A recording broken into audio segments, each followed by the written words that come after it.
une version de pré-série que nous a prêté Panasonic. Sa nouvelle tablette ToughPad FZ M1.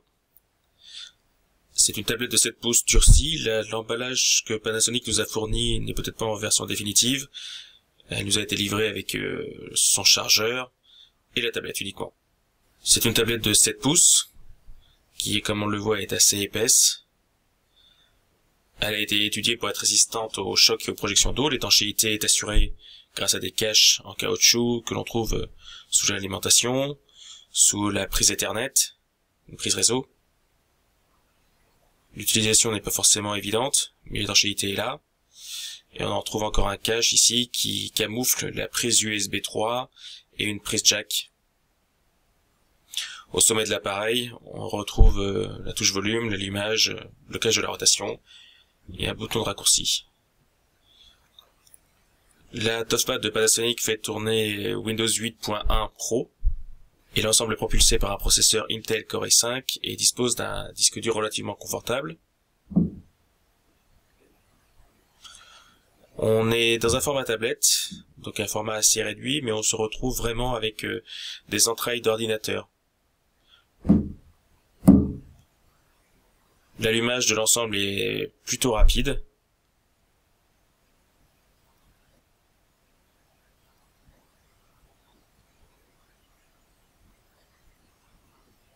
Voilà, on est sur l'écran d'accueil, il suffit juste de rentrer son mot de passe. Une fois le mot de passe rentré, on arrive sur le bureau classique de Windows 8. Rien d'exceptionnel, c'est pas là que va se trouver la valeur ajoutée de la tablette. Mais l'ensemble est extrêmement fluide, le Core i5 aide beaucoup à ça. Tous les réglages de Windows 8 sont là, on se retrouve avec une interface connue.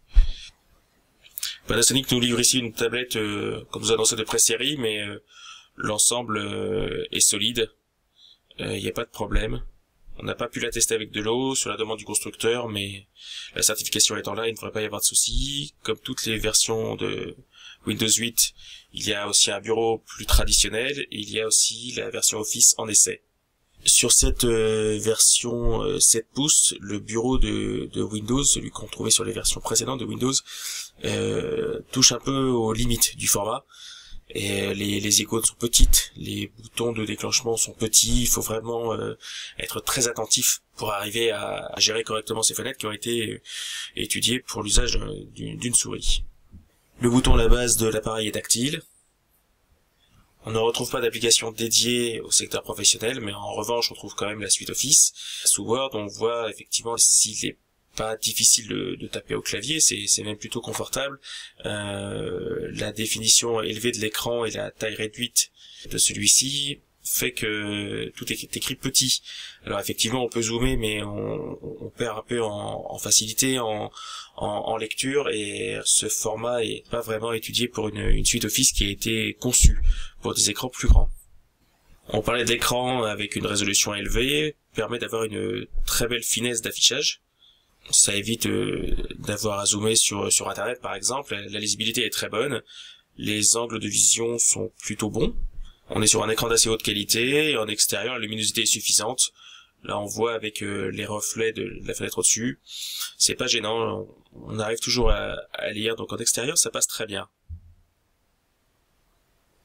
Un autre souci sur cette tablette, c'est que la barre de droite est parfois déclenchée de façon involontaire.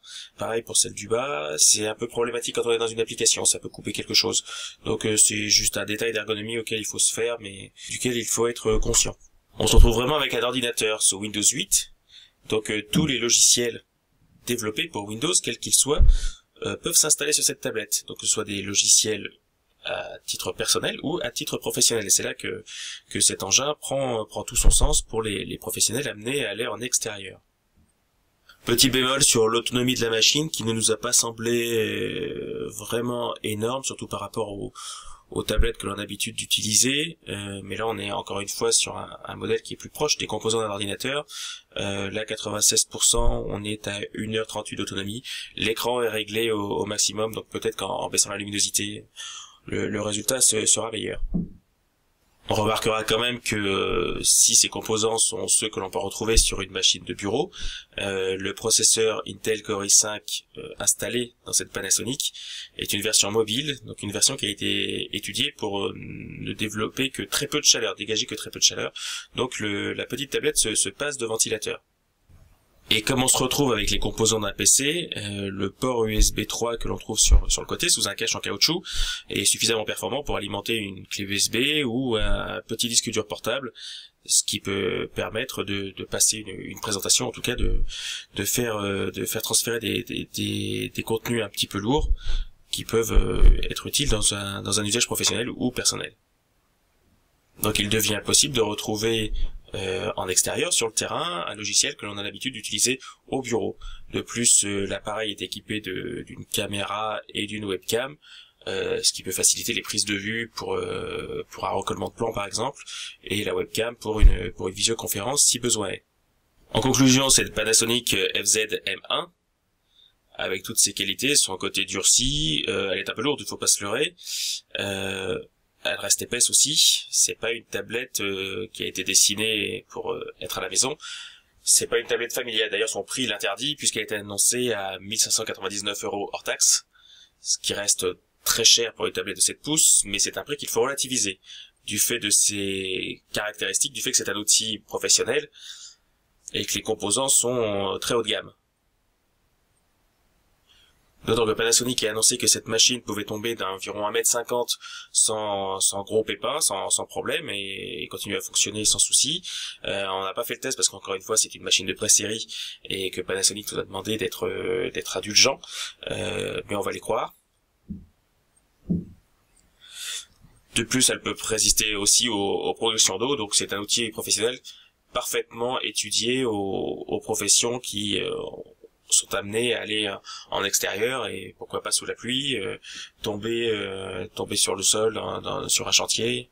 Elle est capable d'affronter tout ce genre de situation. Il devient donc possible avec cette Panasonic FZ M1 de travailler tout en étant maladroit.